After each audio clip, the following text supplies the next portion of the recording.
Soal pertama. Perhatikan hasil timbangan dengan neraca Ohaus 3 lengan berikut. Massa benda yang ditimbang adalah ... Hal yang harus kalian lakukan adalah mengetahui massa dari setiap lengan-lengannya. Anggap saja ini adalah lengan pertama.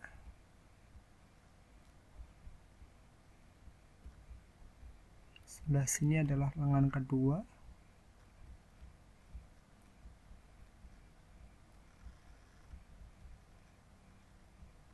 Dan ini adalah lengan ketiga.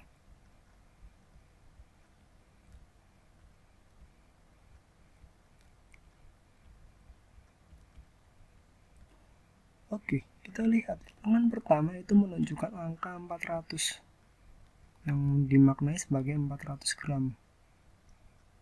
Selanjutnya, lengan kedua menunjukkan angka 50 yang menyatakan 50 gram.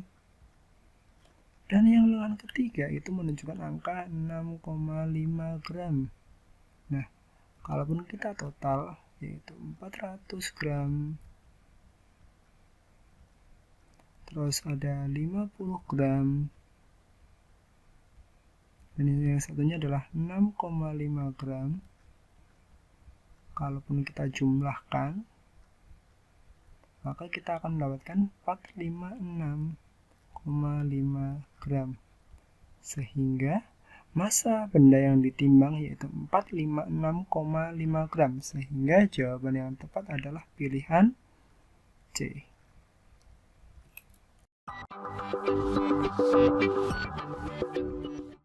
Soal nomor 2. Perhatikan gambar berikut. Vektor gaya F3 akan membuat keseimbangan dengan vektor gaya F1 dan F2 jika ... Untuk memperoleh suatu vektor keseimbangan, maka diperlukan syarat yaitu sigma Fx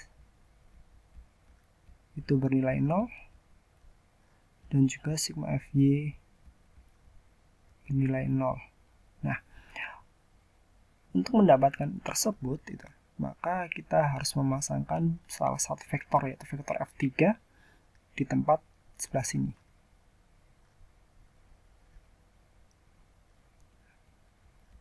Kalaupun kita proyeksikan, akan kita peroleh di sininya adalah F3X, sedangkan yang di sininya akan diperoleh F3Y. Sedangkan di sebelah sini akan diperoleh F1X dan di sini pula akan diperoleh F1Y. Nah, kalaupun kita mencoba menghitungnya di mana F3 ini pun juga 60 derajat, nah, kita coba bisa menghitungnya. Misal kita pengen mengetahui nilai F1X. Perhatikan kalaupun F1X itu kan F1 cos 60 derajat. F1-nya itu nilainya 8 dikalikan cos 60 yaitu setengah. Maka kita akan memperoleh 4 Newton. Sedangkan F3X itu berarti kan F3 cos 60 berarti di sini ada 8 kalikan dengan setengah sama dengan 4 Newton. Kalaupun kita untuk mengetahui nilai sigma Fx, berarti itu F1x ditambahkan dengan F3x dikurangi dengan F2. Maka nilainya yaitu 4 ditambahkan dengan 4 dikurangi dengan 8. Itu sama dengan 0 Newton. Nah, sigma Fx terbukti gitu. Sedangkan kalaupun kita bicara sigma Fy, kita harus mengetahui nilai F3Y sama F1Y-nya. F3Y berarti kan di situnya F3 sin 60 berarti di sini itu 8 kalikan dengan setengah akar 3. Maka kita akan memperoleh 4 akar 3. Sedangkan F1Y itu berarti F1 sin 60 berarti di sini ada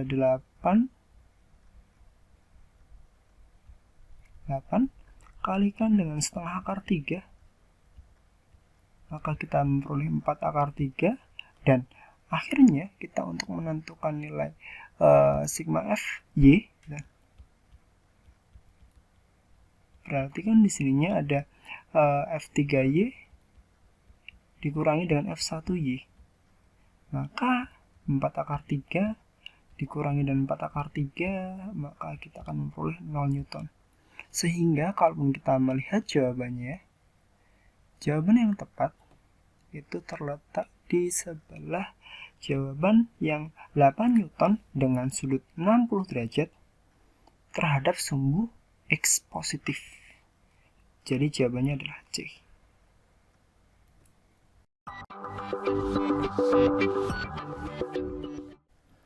Soal nomor 3. Pengendara mobil mengendarai mobil dengan kelajuan 90 km per jam.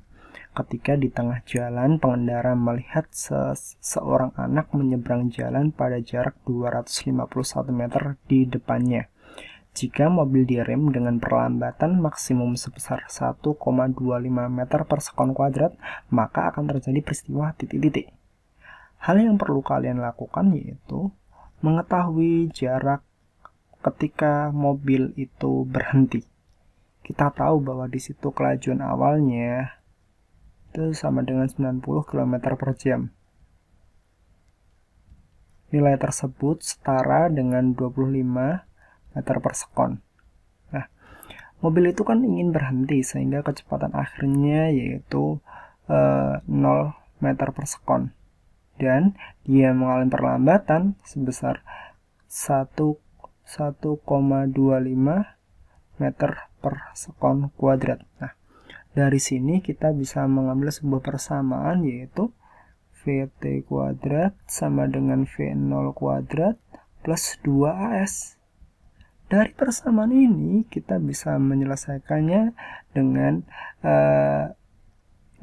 simbol-simbol yang tadi, yaitu dimana Vt-nya itu 0 dikuadratkan sama dengan 25 dikuadratkan ditambahkan dengan 2 karena dia diperlambat jadinya negatif, kalikan dengan S.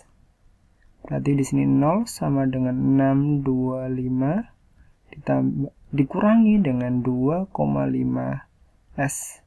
Kalaupun ini saya pindahkan berarti 2,5 S sama dengan 625, maka S-nya bernilai 250 meter. Nah, kita coba lihat di sininya. Di dalam soal dikatakan bahwa anak tersebut berada pada jarak 251.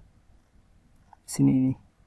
Nah, jarak tersebut berarti kan kita bisa melihat bahwa mobil itu belum menabrak anak tersebut. Sehingga kalaupun kita pengen tahu berapa sih jarak antara mobil dengan anaknya, maka kita bisa menyelesaikannya dengan S. Anggap saja ini adalah SX gitu ya. Berarti kan 251 dikurangi dengan S. Berarti kan 251 dikurangi dengan 250, maka hasilnya adalah 1. Berarti mobil itu ada 1 meter di depan anak dan dia belum menabrak anaknya. Nah, berarti jawaban yang tepat adalah mobil akan berhenti 1 meter sebelum menabrak anak. Jawabannya yaitu E.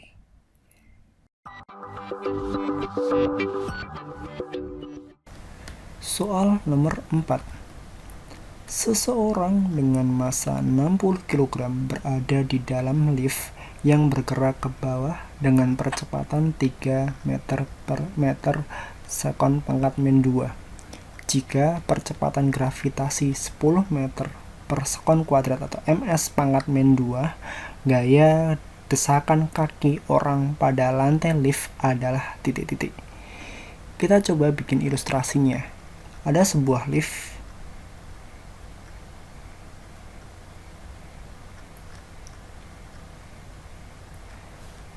dengan di dalamnya ada seseorang. Dan lift tersebut bergerak ke bawah.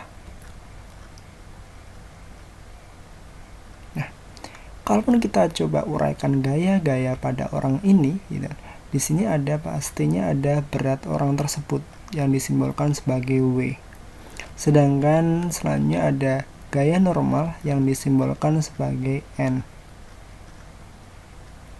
Nah, karena dia itu anggap saja mula-mulanya dia diam terus akhirnya turun ke bawah, bergerak ke bawah, maka kita bisa menyimpulkan dia menggunakan prinsip hukum Newton yang kedua, yaitu sigma F sama dengan M dikalikan dengan A gitu.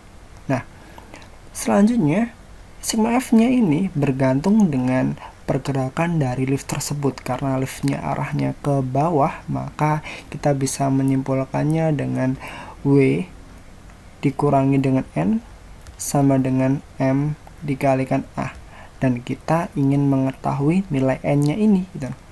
Berarti untuk mengetahui nilai N itu kan sama saja dengan W dikurangi dengan M kalikan dengan A, padahal W itu sendiri adalah M kalikan G dikurangi dengan M kalikan dengan A.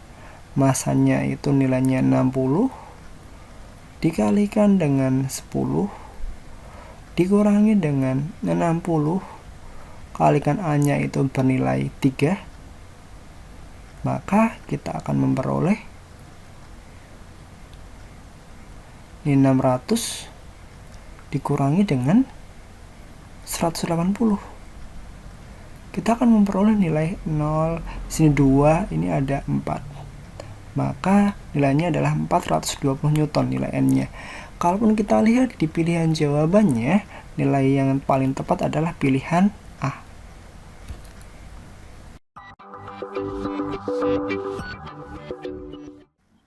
Soal nomor 5. Perhatikan gambar berikut. Sebuah balok bermasa 2 kg dari keadaan diam meluncur dari puncak bidang miring yang licin. Besar energi kinetik balok saat sampai di titik B adalah titik-titik Joule. Gravitasinya 10 meter per sekon kuadrat. Untuk menyelesaikan soal ini, kita menggunakan persamaan hukum kekalahan energi mekanik. Sebelum sampai itu, kita harus mengetahui dulu apa saja yang diketahui. Kecepatan di titik A itu bernilai 0. Hal ini disebabkan pada mula-mula benda itu dalam kondisi diam. Sedangkan ketinggian di A itu bernilai 4 meter. Terus ketinggian di B itu bernilai 2 meter. Nah, dari tiga besaran ini kita diminta untuk menentukan energi kinetik yang ada di titik B. Nah, selanjutnya kita menggunakan persamaan hukum kekalahan energi mekanik. Kita menggunakan energi mekanik di A itu sama saja dan energi mekanik yang ada di B. Ini berarti kan energi kinetik di A ditambahkan dengan energi potensial di A sama dengan energi kinetik di B ditambahkan dengan energi potensial di B. Energi kinetik di A karena di situ kecepatan di A itu kan 0, berarti energi kinetiknya itu pun juga bernilai 0. Ditambahkan dengan M, G, H di A sama dan energi kinetik di B yang kita cari ditambahkan dengan M, G, H di B. Nah, selanjutnya di sini untuk menentukan energi kinetik di B bisa kita cari dengan M, G, HA dikurangi dengan HB. Berarti di sini masanya itu bernilai 2 kalikan dengan 10 kalikan dengan H di A itu ada 4 dikurangi dengan 2. Berarti di sini ada 2 kali 10 kalikan dengan 2. Maka hasilnya yaitu 40. Satunya adalah Joule. Kalaupun kita lihat dari proses perhitungan ini, maka jawaban yang tepat adalah pilihan D.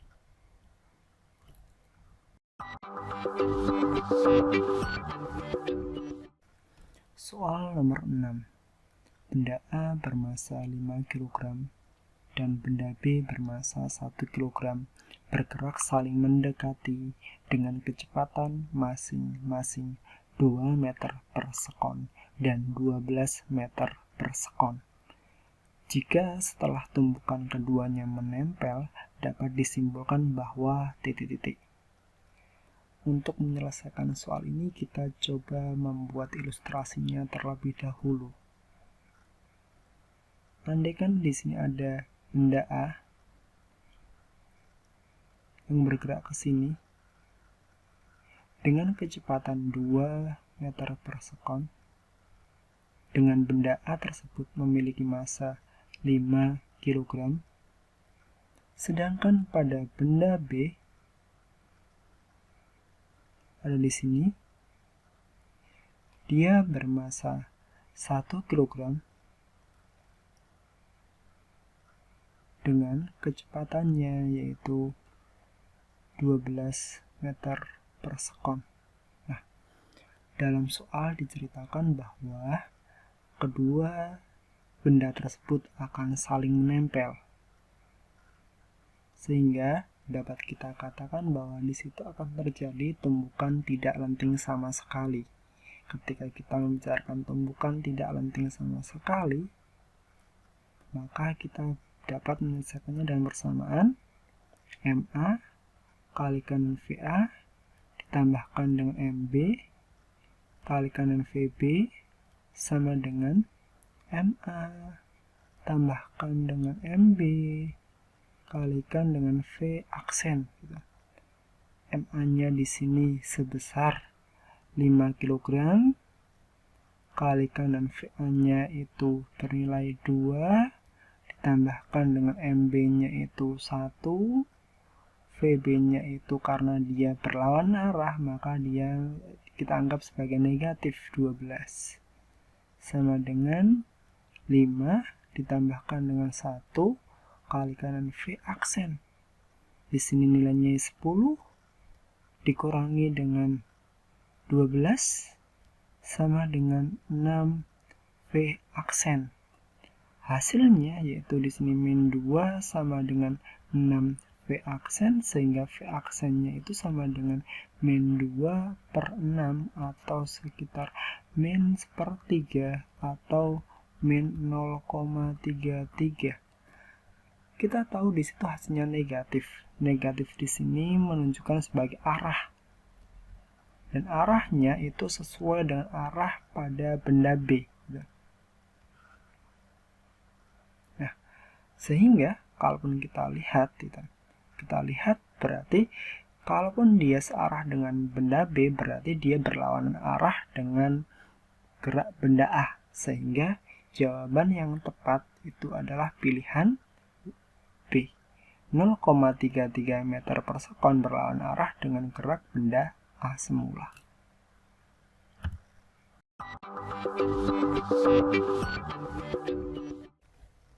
Soal nomor 7. Dua bola memiliki massa berturut-turut M1 2 kg dan M2 3 kg yang dihubungkan dengan batang ringan tak bermassa seperti gambar berikut. Jika bola diputar di titik A, besar momen inersia sistem adalah titik-titik kilogram M pangkat 2. Dalam soal ini kita harus membicarakan tentang momen inersia. Momen inersia itu dirumuskan sebagai I sama dengan M R dikuadratkan. M ini sebagai massa, R itu adalah jarak antara bola dengan porosnya.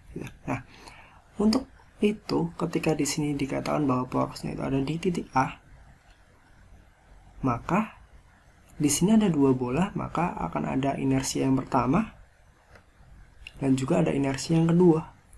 Sehingga dapat kita selesaikan sebagai I sama dengan I1 ditambahkan dengan I2.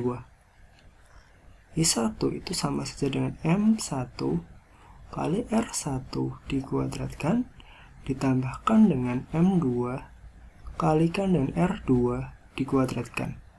M1-nya bernilai 2 kg, R1-nya itu 20 cm yang dijadikan ke dalam meter menjadi 0,2 dikuadratkan ditambahkan dengan M2-nya sebesar 3 kg, dan R2-nya 30 cm dijadikan ke dalam meter 0,3 dikuadratkan. Kalaupun kita hitung, di sininya akan mendapatkan 2 dikalikan dengan 0,04 ditambahkan dengan 3 kalikan dengan 0,09 sehingga diperoleh 0,08 ditambahkan dengan 0,27 sehingga kita akan memperoleh nilai 0,35 dengan satuan kilogram M². Kalaupun kita cocokkan hasilnya sebesar 0,35 ini, berarti jawaban yang tepat adalah pilihan E.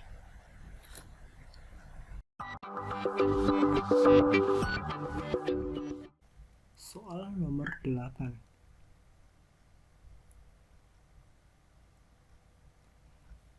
Bola pejal dan silinder pejal memiliki jari-jari R dan massa M yang sama. Jika keduanya dilepaskan dari puncak bidang miring yang kasar, di dasar bidang miring kemungkinan yang akan terjadi adalah titik-titik. Dari soal dijelaskan bahwa pada kemiringan tersebut adalah bidang miring yang kasar. Ketika bidang miring yang kasar, benda tersebut ataupun bola pejal dan juga silinder pejal akan terjadi rotasi dan juga translasi. Oleh karena itu, untuk menyelesaikannya dapat kita ketahui bahwa untuk kecepatan ketika berada di dasar dapat ditentukan dengan V sama dengan akar 2GH per K ditambahkan dengan 1. Untuk menyelesaikannya dengan persamaan ini, kita harus mengetahui dulu ketika kita bicara bola pejal, maka momen inersianya I sama dengan 2/5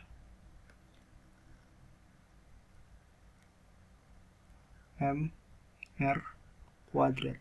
Dari persamaan ini kita mengetahui bahwa K itu sebesar 2/5. Selanjutnya, pada silinder pejal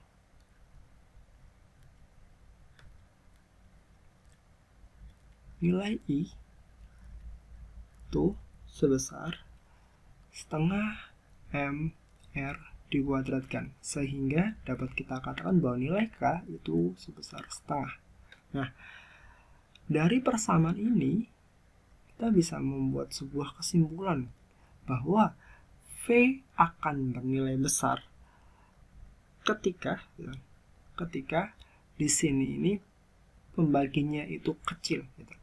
Kalaupun kita lihat di situ bahwa pembagi paling kecil itu adalah pada bola pejal, sehingga dapat kita simpulkan bahwa V pada bola pejal ketika menggunakan bola pejal itu akan lebih besar dibandingkan dengan V silinder. Dan kalau kita simpulkan, jawaban yang tepat adalah pilihan yang B.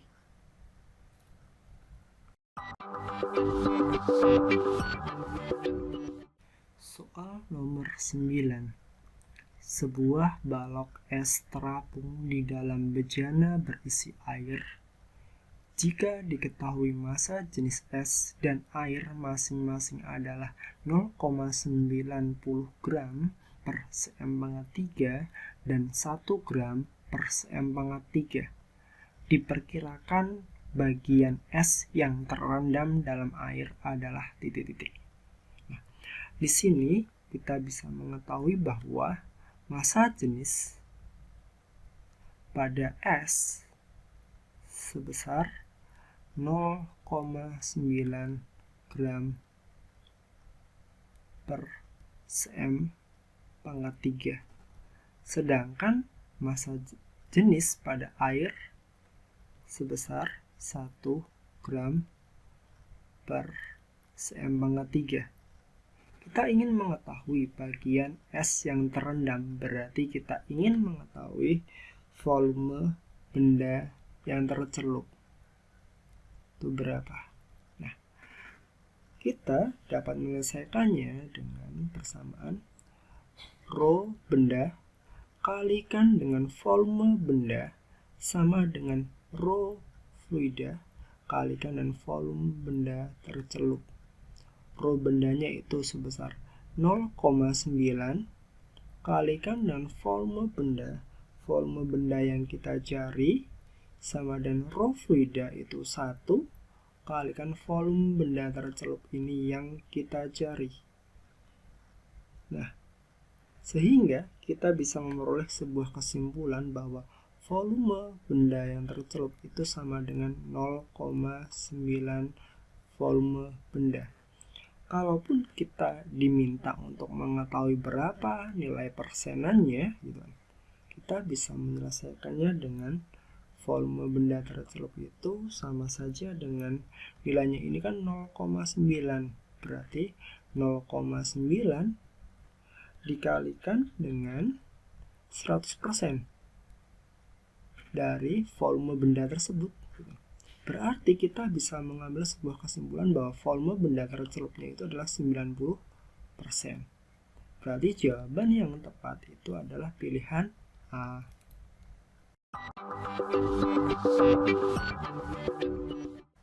Soal nomor 10. Perhatikan gambar penampang pipa berikut. Air mengalir dari pipa A ke B terus ke C.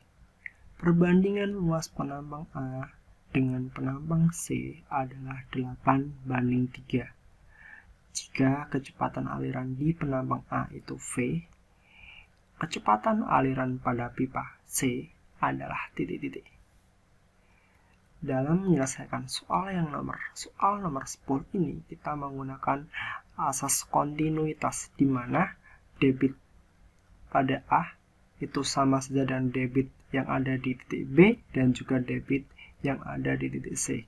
Karena yang diketahui adalah kecepatan aliran air yang ada di A dan kita diminta untuk mengetahui kecepatan aliran yang ada di C, kita bisa menghubungkannya dengan persamaan debit pada A sama dengan debit yang ada di C. Nah, debit itu dapat kita ketahui dengan persamaan A atau luas pada A dikalikan dengan kecepatan ketika di A sama dengan luas yang ada di C kalikan dengan kecepatan pada C. A di A itu perbandingannya adalah 8. VA ini kita namai sebagai V. Terus A di titik C ini adalah 3 dan V di titik C ini yang kita cari. Sehingga VC di sininya adalah 8V/3 atau 8/3V. Kalau kita cocokkan, maka jawaban yang tepat itu adalah jawaban yang nomor D, 8/3V.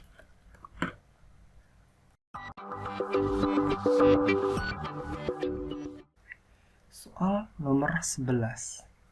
Sebuah gelombang dituliskan dalam persamaan Y sama dengan min 4 sin pi kurung 2x min 50t meter. Melalui persamaan tersebut dapat disimpulkan bahwa titik-titik. Dari persamaan ini kita bisa merubahnya menjadi min 4 sin 2πx min 50pt. Dari persamaan ini kita bisa memperoleh bahwa nilai amplitudenya itu bernilai 4, satunya meter. Selanjutnya, nilai omeganya itu bernilai 50 pi. Sedangkan nilai K itu sebesar 2 pi. Dari omega dan juga K kita akan memperoleh nilai V. V itu sama saja dengan omega dibagi dengan K. Omeganya itu sebesar 50 pi. Dan nilai K-nya itu adalah 2 pi. Sehingga hasilnya adalah 25 meter per sekon. Sedangkan untuk menentukan periode, frekuensi, panjang gelombang, hitungannya seperti berikut. Untuk mengetahui frekuensinya kita bisa memperoleh dari omega. Omega bisa kita peroleh dari omega sama dengan 2 pf. Omeganya di sini ini bernilai 50 pi sama dengan 2 pi kali kanan f. Maka kita peroleh F-nya 25 Hz.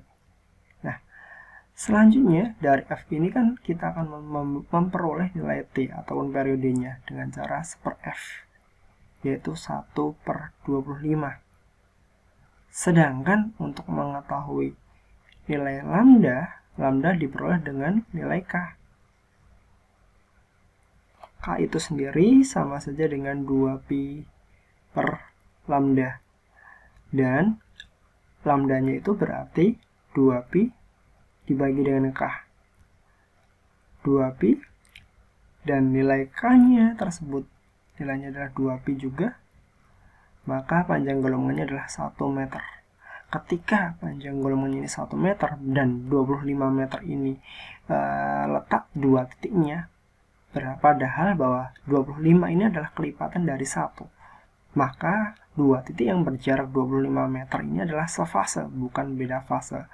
Dari konsep ini semua, kita akan memperoleh kesimpulan bahwa jawaban yang tepat itu adalah yang pilihan D, di mana cepat rambat gelombang itu sebesar 25 meter per sekon.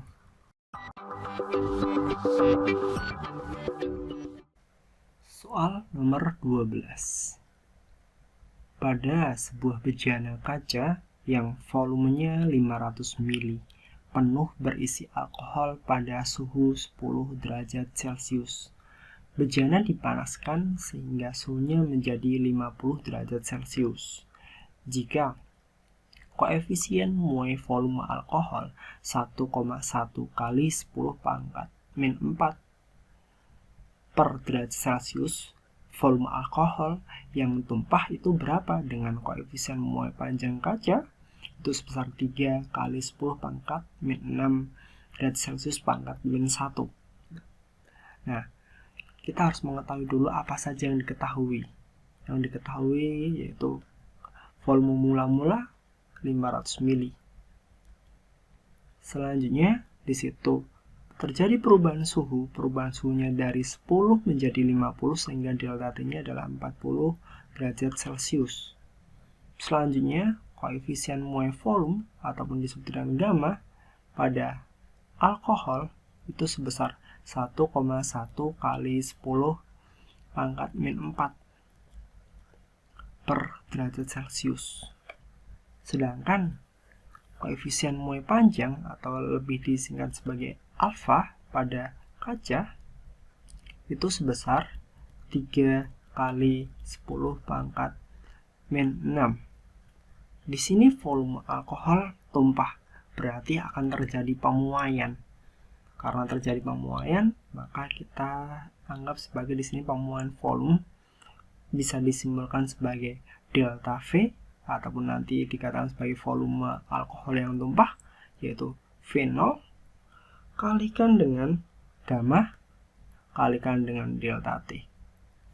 Akan tetapi permasalahannya adalah nilai gamma ini, karena yang satu adalah koefisien muai panjang kaca, maka kita harus rubah dulu menjadi gamma gitu, dengan cara seperti ini. V0 ini itu gamma pada alkohol dikurangi dengan gamma pada kaca kalikan dengan delta T. Mari kita hitung bersama-sama. Di sini volume awal itu 500 dikalikan dengan gamma alkohol itu 1,1 kali 10 pangkat min 4 dikurangi dengan, karena gamma itu adalah 3 kalinya alfa, berarti 3 kalikan dengan alfanya tadi 3 kali 10 pangkat min 6 kalikan dengan delta T-nya yaitu 40. Berarti di sini itu 500 kalikan dengan 1,1 kali 10 pangkat min 4 dikurangi dengan 9 kali 10 pangkat min 6 kalikan dengan 40. Nah, berarti di sininya itu 500 dikalikan dengan 1,01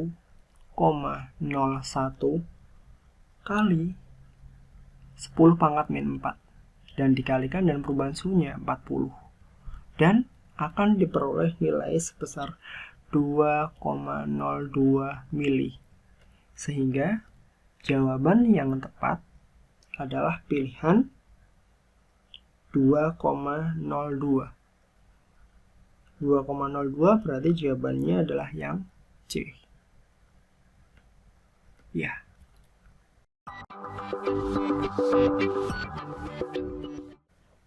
Soal nomor 13.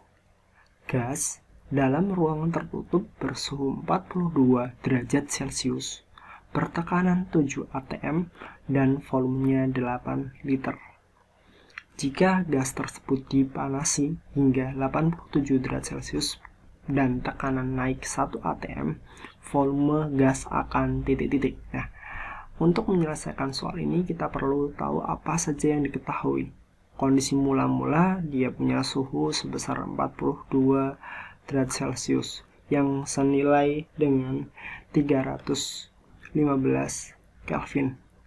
Dan tekanannya P1-nya sebesar 7 atm. Sedangkan volumenya sebesar 8 liter. Sedangkan ketika kondisi yang kedua, di situ suhunya sebesar 87 derajat Celcius yang senilai dengan 360 Kelvin. Dan tekanannya naik 1 atm, berarti dari 7 atm menjadi 8 atm.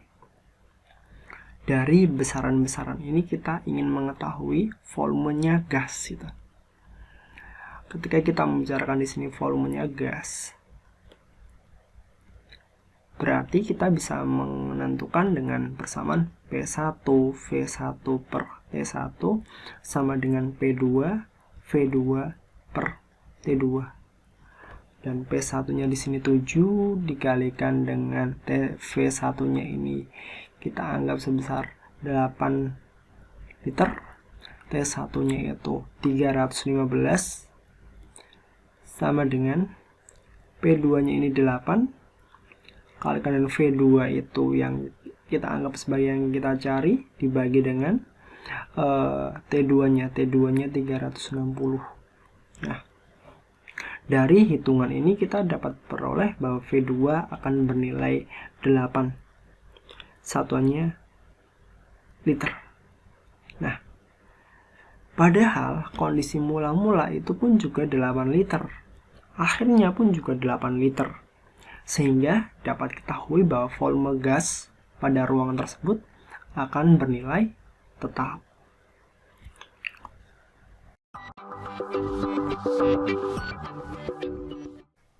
Soal nomor 14. Jarak fokus lensa objektif sebuah mikroskop 2 cm dan okulernya 2,5 cm. Sebuah objek diletakkan sejauh 2,5 cm di depan lensa objektif. Apabila mikroskop digunakan dengan mata tidak berakomodasi perbesaran mikroskop adalah titik-titik dengan SN-nya sama dengan 25 cm. Kita harus mengetahui dulu apa saja yang diketahui dari soal.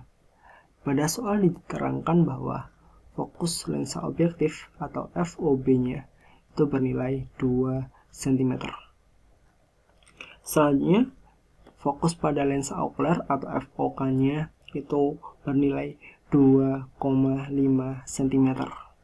Nah, terus selanjutnya di situ pula dikatakan bahwa SN-nya sama dengan 25 cm. Untuk menyelesaikan soal ini, kita bisa selesaikan dengan mengetahui dulu S aksen OB dulu. Dengan cara seperti ini. 1 per FOB sama dengan 1 per SOB plus 1 per S aksen OB. Padahal kita ingin tahu S aksen OB-nya dengan cara gini. OB sama dengan 1 per FOB dikurangi dengan 1 per SOB. Berarti ini itu 1 per 2 dikurangi dengan 1 per 2,5. Berarti ini kan akan dapatkan 5. Ini itu 2,5 dikurangi dengan 2.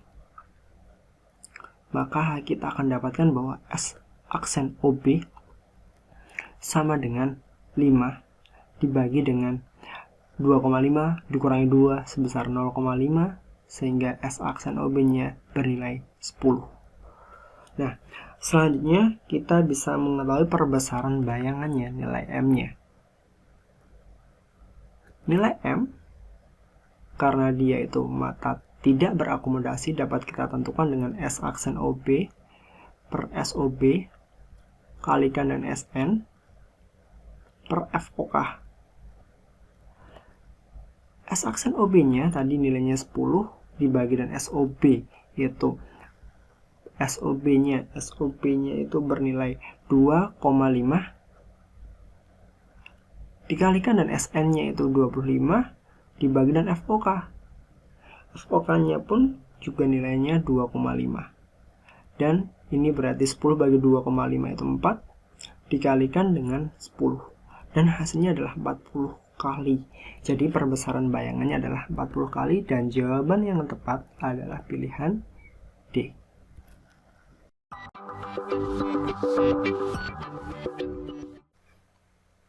Soal nomor 15. Seberkas cahaya jatuh tegak lurus pada kisi dengan konstanta kisi 5000 garis per cm. Jika panjang gelombang cahaya 480 nanometer dan terjadi pola garis gelap dan terang pada layar sejauh 1 meter, jarak dua garis terang berdekatan adalah titik-titik. Yang perlu diketahui dari soal ini adalah apa saja yang diketahui dari soal ini, di mana diketahui bahwa N sama dengan 5000 garis per cm.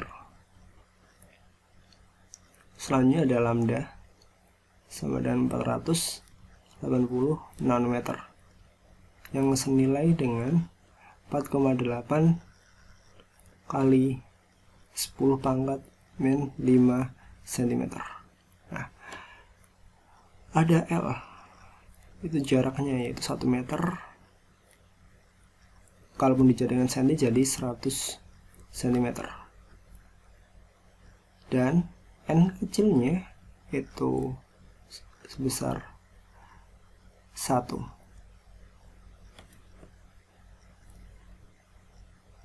Nah, dari keempat besaran ini kita diminta untuk menentukan nilai P. Kita tahu bahwa ada sebuah persamaan di P per L sama dengan N kali lambda, dan untuk menentukan D dapat diselesaikan dengan D sama dengan 1 per N dengan 1 dibagi 5000, dan kita akan memperoleh 0,2 kali 10 pangkat min 3, satuannya senti. Nah, kita coba masukkan D-nya tadi itu 0,2 kali 10 pangkat min 3 kalikan dengan P dibagi L-nya itu berarti 100 sama dengan 1 kalikan dengan 4,8 kali 10 pangkat min 5. Di sini kita memperoleh 0,2 kali 10 pangkat min 5 P sama dengan 4,8 kali 10 pangkat min 5, sehingga P nya sama dengan 24 cm. Nah, kita akan memperoleh jawaban bahwa di sini jawabannya adalah 24 cm dan jawaban yang tepat adalah pilihan B.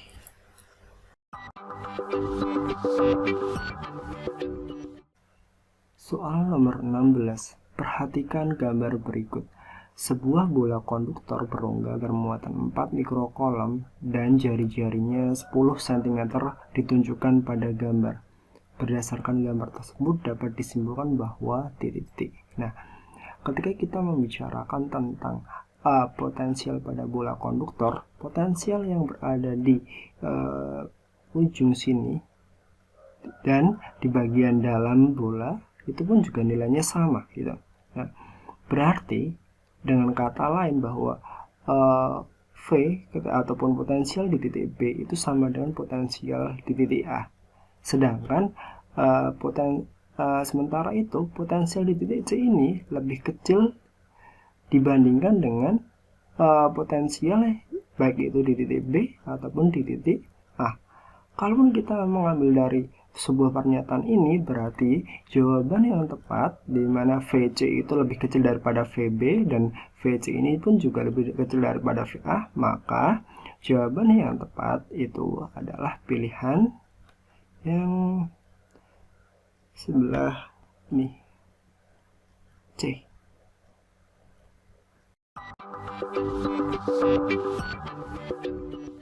Soal nomor 17. Perhatikan rangkaian listrik berikut. Di ini ada sebuah rangkaian listrik. Selanjutnya soalnya adalah tegangan jepit antara titik A dan E adalah titik-titik volt. Yang perlu kita ketahui pertama adalah di dalam soal tersebut di sini ada sebuah hambatan 2 ohm, hambatan 1 ohm, hambatan 3 ohm, terus ada tegangan sebesar di sini 3 volt dan ini ada 9 volt.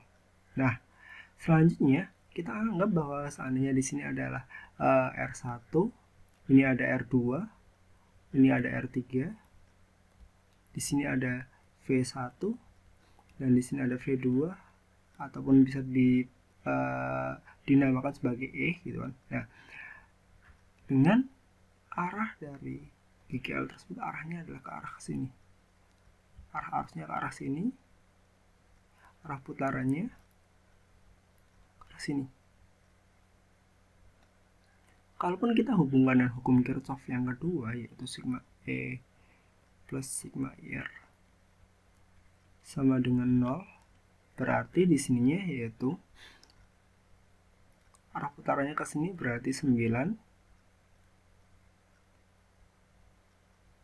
ditambahkan dengan 3 plus karena arah arusnya ini itu berlawanan dengan arah GGL, berarti di sini min I kalikan dan R-nya itu dijumlahkan 2 ditambah 1 ditambahkan dengan 3 sama dengan 0, dan berarti di sini 12 dikurangi dengan 6I sama dengan 0, maka 6I di sini sama dengan 12, maka I-nya sama dengan 2 ampere. Nah, kita diminta untuk menentukan tegangan jepit di titik A dan E. A sini, E di sini. Nah, A dan E bisa kita ambil dari posisi ini. Nah, sehingga V, A dan juga E kita hanya melewati R1. Sehingga kita bisa simpulkan dengan persamaan gini. I kalikan dengan R, tapi di sini ada R1 saja. I-nya di situ ada 2 dikalikan dengan R1-nya. R1-nya sebesar 1. Sehingga tegangan jepit di titik A dan juga E itu sebesar 2 volt. Dan kalaupun dilihat pada jawabannya, jawaban yang tepat adalah pilihan B.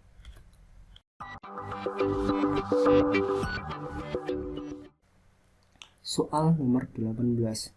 Data fisis 2 buah transformator disajikan pada tabel berikut. Ada transformator 1 dan juga transformator 2. Bila efisiensi kedua transformator sebesar 40%, maka nilai P dan H adalah titik-titik. Untuk menentukan nilai P, nilai P yang terletak ada di sebelah sini, di mana yang diminta adalah jumlah lilitan sekunder, maka kita bisa membandingkan jumlah lilitan primer dan juga sekunder dengan tegangannya. Persamaannya seperti berikut. NP per NS sama dengan VP per VS. NP-nya itu nilainya P per NS-nya. NP-nya ini bernilai 80, dibagi dengan P sama dengan 20 dibagi dengan 2. Sehingga kita akan memperoleh bahwa nilai P-nya itu sebesar 8 lilitan. Nah, selanjutnya untuk mengetahui nilai H, bahwa di sini adalah yang diketahui itu adalah arus primer, kita bisa menghubungkannya dengan sebuah konsep efisiensi. Efisiensi pada trafo yaitu daya sekunder dibagi dengan daya primer kalikan dengan 100%. Daya sekunder di sini adalah Vs kalikan dengan Is per Vp kalikan dengan Ip kali 100%. Vs-nya di sini itu sebesar 12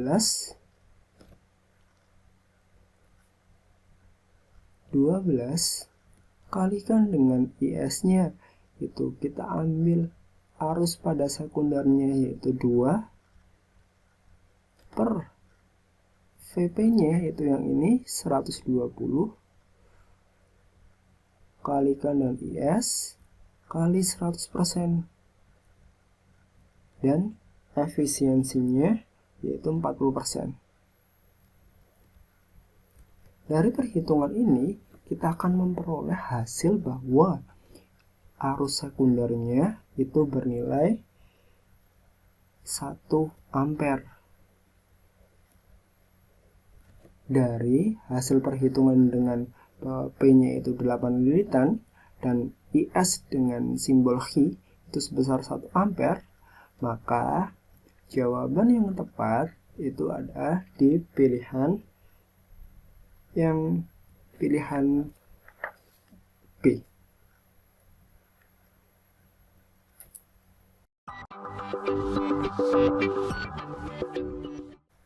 Soal nomor 19. Perhatikan reaksi inti di bawah ini. Pada reaksi inti di atas, dapat disimpulkan bahwa X adalah titik-titik.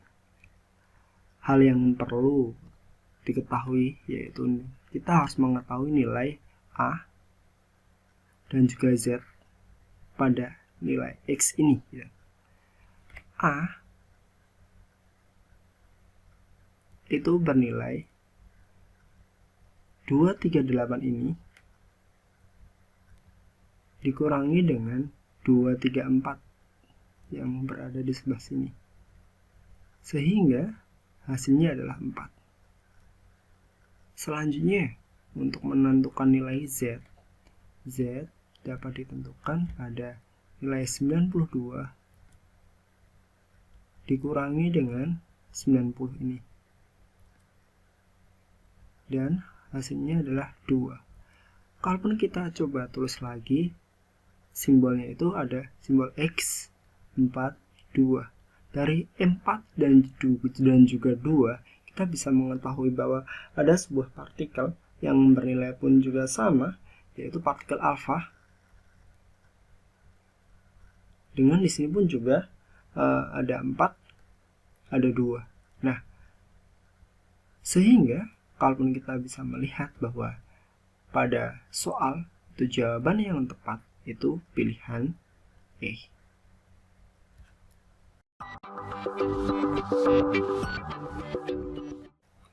Soal nomor 20. Sebuah partikel yang masanya 4 kali 10 pangkat min 31 kg bergerak dengan kecepatan 1,5 kali 10 pangkat 8 meter per sekon. Bila tetapan Planck 6,63 kali 10 pangkat min 34 joule sekon, panjang gelombang partikel tersebut adalah titik-titik. Dari soal kita bisa mengetahui bahwa masanya bernilai 4 kali 10 pangkat min 31 kg. Kecepatannya itu bernilai 1,5 kali 10 pangkat 8 meter per sekon. Dan tetapan Planck itu senilai 6,63 kali 10 pangkat min 34 joule sekon. Dari tiga besaran ini kita diminta untuk menentukan nilai lambda. Maka kita bisa menentukan nilai lambdanya dengan persamaan H dibagi dengan MV gitu. Hanya itu bernilai 6,63 kali 10 pangkat min 34 kali dibagi dengan masanya itu 4 kali 10 pangkat min 31 kalikan dengan V-nya 1,5 kali 10 pangkat 8. Dan kalaupun kita hitung, maka hasil dari jawaban tersebut atau perhitungan tersebut akan memperoleh nilai 1,105 kali 10 pangkat min 11 meter. Padahal di dalam soal diminta dalam bentuk angstrom.